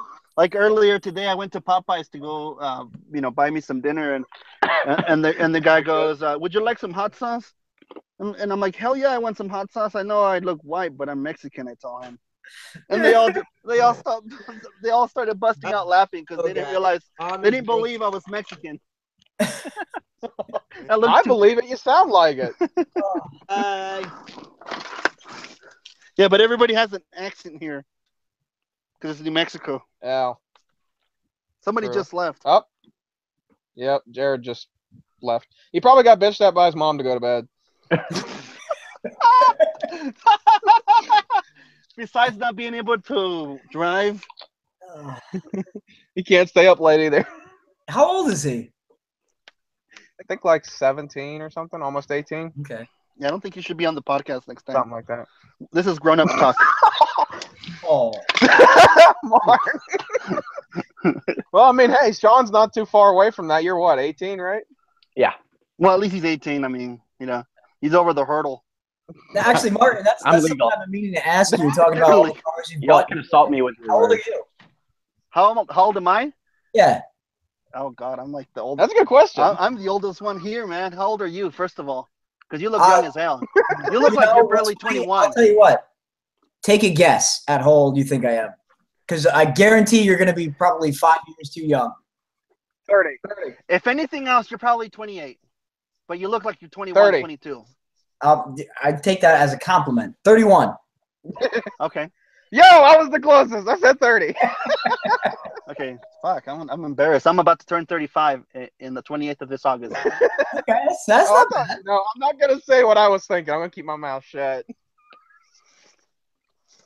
Well, no, I honestly thought probably like around my age, which you are, but the way you're talking about like when you bought cars new, I'm like, were you working like freaking full time when you were 12? Like, Honestly, my guess was around 40. Yeah, because I bought my first new car when I was about to turn 19.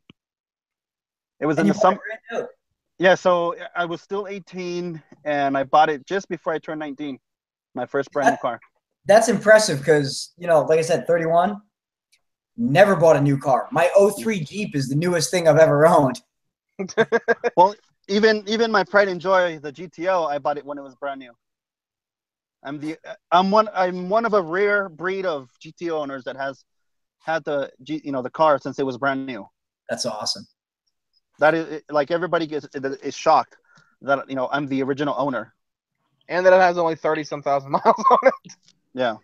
Dude, you know what, though, is, 10, 20 years from now, that's going to hold a lot of value if you still have it. Well, I'll still have it. I don't know if, They already let's see do. here. Yeah, but I'm saying, like, if you roll the clock back forward another 10, 20, 30 years, you roll his GTO across Barrett Jackson in 20 years with 50,000 miles on the clock, original owner, that's going to be some money. Actually, you know what? There's a GTO that's sitting out there in New York that I want that has 22 miles on it. 22. Yes. Do you guys ever see that YouTube video of the IROC Z that they Yes. found in a storage container? Yes.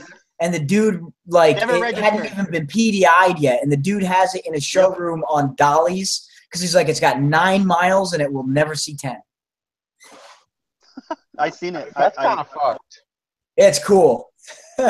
It's that black one, right? It even had the plastic Yeah. from the dealer. I remember. Yeah, it never got PDI'd. It never even got the plastic taken off the door panels or anything. It's a brand spanking new car that was never Bet you delivered. it don't run. No, it runs. It turns It on runs? the whole 9 yards. Yeah, it turns on. Cars are meant to drive. Take it out. Exactly. I agree with Sean on this one. I Cars don't normally belong in a showroom.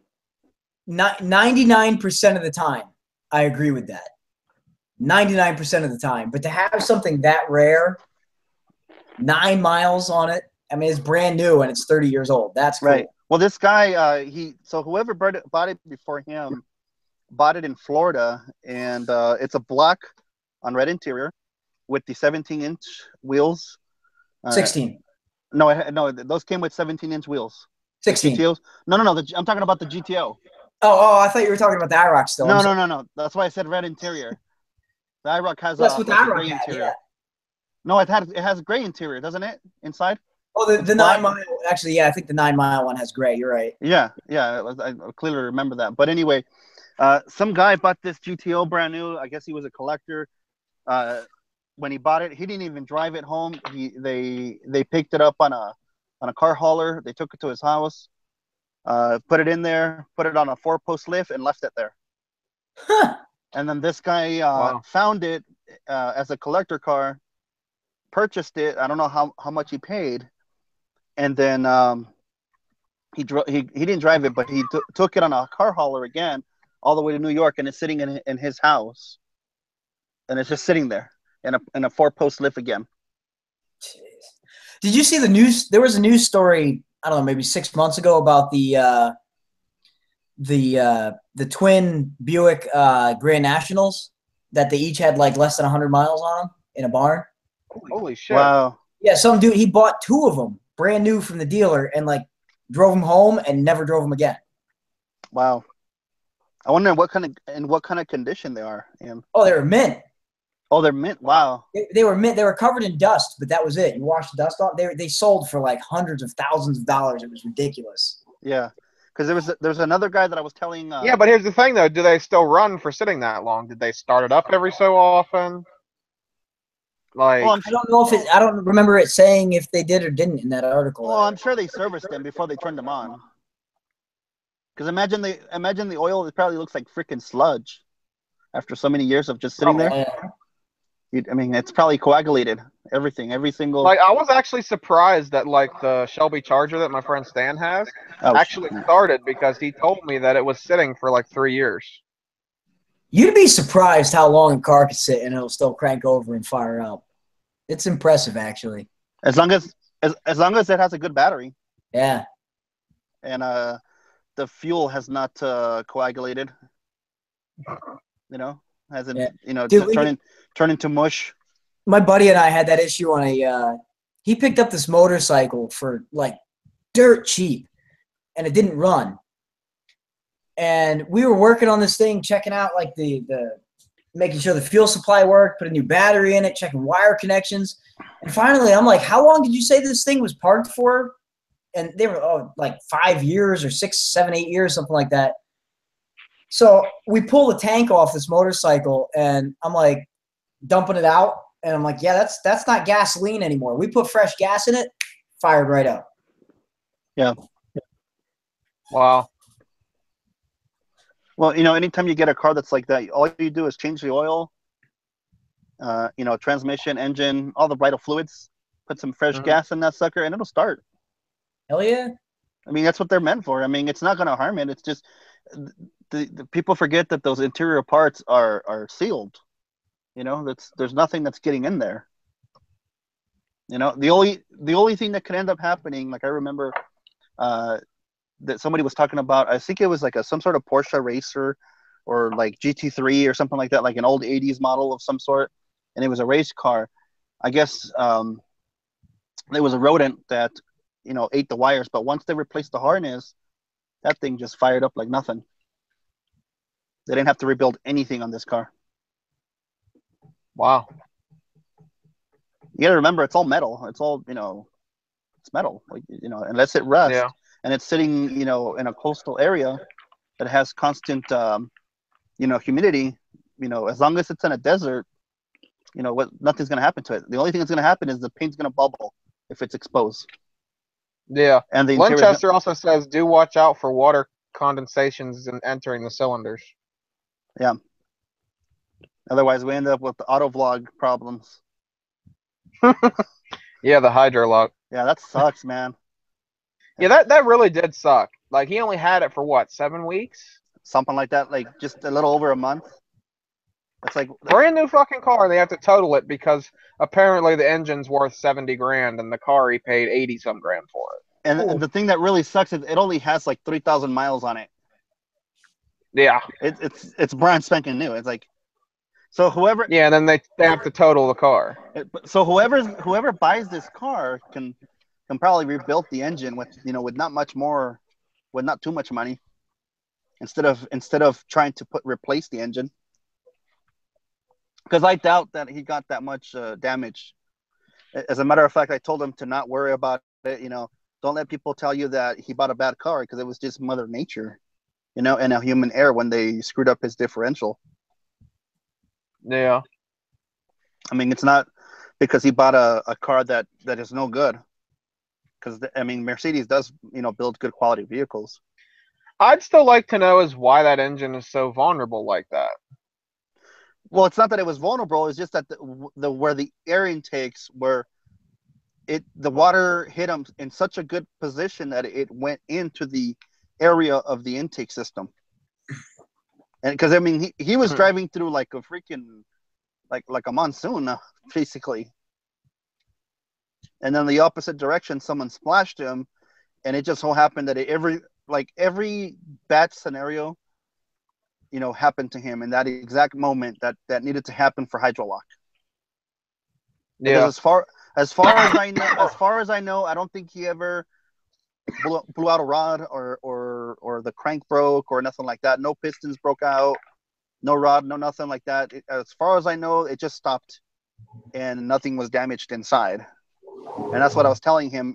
Take advantage of this situation and make a video about what happened inside it internally. Show what happened. Make a video at it. If it goes viral, it goes viral. If it doesn't, it doesn't. Maybe that'll pay for another car. Why not? Sean, you don't look very happy. Is he still eating? I'm trying to see how Wankles? quietly I can chew a Dorito. Oh shit! I thought Is you were like- done eating What do those you already. think, Trevor? How bad do you think this damage could have been? I mean, it could have been minor. It could have been big. I don't know the video that you guys are talking about, actually. So you know, Autovlog? Autovlog, he bought an AMG C63. C63S Yeah. coupe. It's a pretty badass car. It was a vicious sounding exhaust. He's note. down in like the Pittsburgh area. I mean, if you hydrolock an engine, you're bending something. That's all there is to it. The best case scenario, you pull the spark plugs and pump all the water out, and it might still run. 9 times out of 10, you bend a couple of valves. I mean, yeah, if you know how to rebuild an engine, you should be able to do it. But I'm just saying that it's rebuildable. I don't think you should, get rid of this car or let them, basically total it. I think that, they should have Mercedes just rebuild it. well, I mean, that's a trend that you see a lot lately. Is nobody rebuilds anything anymore. Like, I work at a Honda dealership, and our little 4-cylinder engines, we'll get somebody who comes in with a blown engine, and we're just like, well, this is how much it is for a new engine. And, they'll put either a new or used engine in it, and I'm the one in the back like, yo, how much is the core charge on that? Because I'm going to take it home and rebuild it. Like, Right. for real, where do you think I got the K24 swap I'm working on for my Integra? It was somebody blew $100 for a core. Here you go. I'll rebuild that bitch for a few $100. Done. Right. That's one way to do it. Nobody rebuilds anything I'm just anymore. saying, They just replace it. How much would it possibly cost to rebuild this Mercedes AMG engine? I mean, if you can do it 15, yourself, 15. Well, I'm just saying, even at a shop, 15, 20 to rebuild the engine, put it back to brand new spec. Probably. I mean, it's just if So you then take why? the Mercedes, So then why are they totoling out this car just because they want to replace it with the brand new engine? Like, that's ridiculous. yeah, that's exactly why. It makes absolutely no sense. Because this car is brand spanking new. Like, I mean, it still smells like a brand new car in there, I'm sure. Yeah. But you know what? A rebuild, in the eyes of the insurance company and in the eyes of the dealership, a rebuilt engine isn't the same as the original or a new car.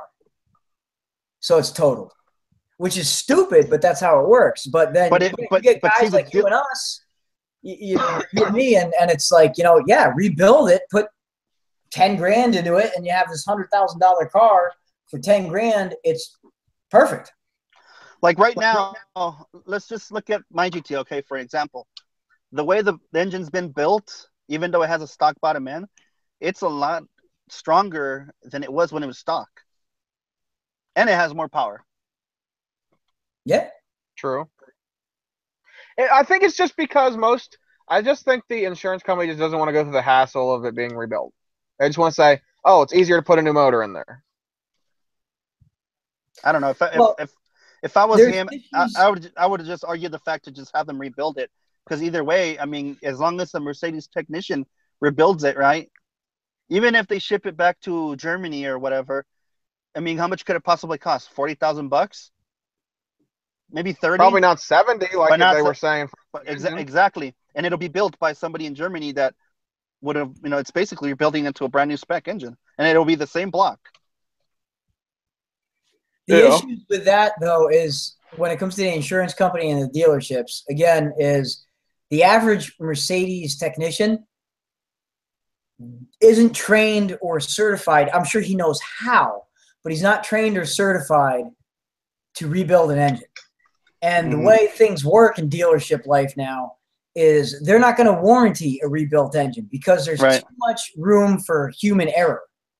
Right. Whereas you ship it off to somebody else to have it reconditioned, which is, remanufactured, which remanufactured is not the same as rebuilt. Right. There are differences between remanufactured and rebuilt. So a rebuild isn't going to carry the same warranty. It's not going to carry the same reliability, at least in the eyes of the insurance company. Yeah. And it's not going to come anywhere close to carrying the same value. Yeah. I don't necessarily personally agree with that whole concept. I think it's a crying shame that people don't rebuild things as much as they used to. And that's Right. not just cars. That's anything and everything these days. Something breaks, you replace it. It's a disposable society. It's a throwaway society now.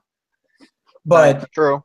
in dealership life, you don't rebuild anything anymore. You replace it, and if you can't replace it, it's totaled, and that's it. Like, Correct me if I'm wrong, because obviously since you work at a dealership, typically if the engine's wrecked, don't they just replace the short block? it depends what you're getting into. Like at Honda, you can't get a whole engine. The way Honda does it is, you get a short block and a head, and you can then assemble a new engine between a new short block and a new head, or you could just do a new one or the other depending upon what broke in the original engine. Right. So why can't they just do the same thing with his car? Because it's not a matter of doing it; it's a matter of cost. It exceeds the value. That's why it's totaled. Yeah. Well, they're talking about replacing the not the short block, but the long block.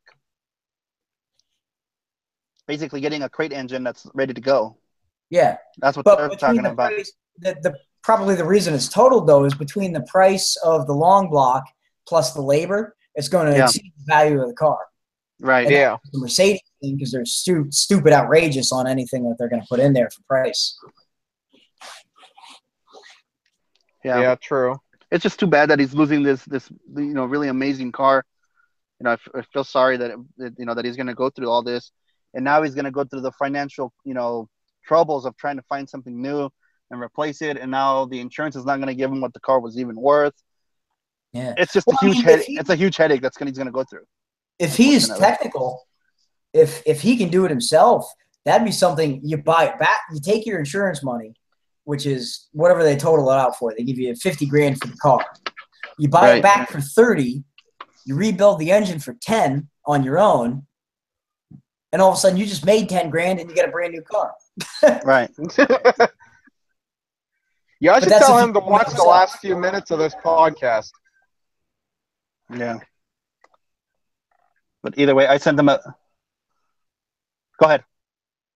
All right. Well, I think we've been on here a little bit longer than usual. So I hope everybody enjoyed the podcast. Definitely check out Eyes Up Auto Art if you would like your paint or your car painted on canvas. He has pretty decent prices from what I hear. Definitely check him out, and we'll see you guys next video.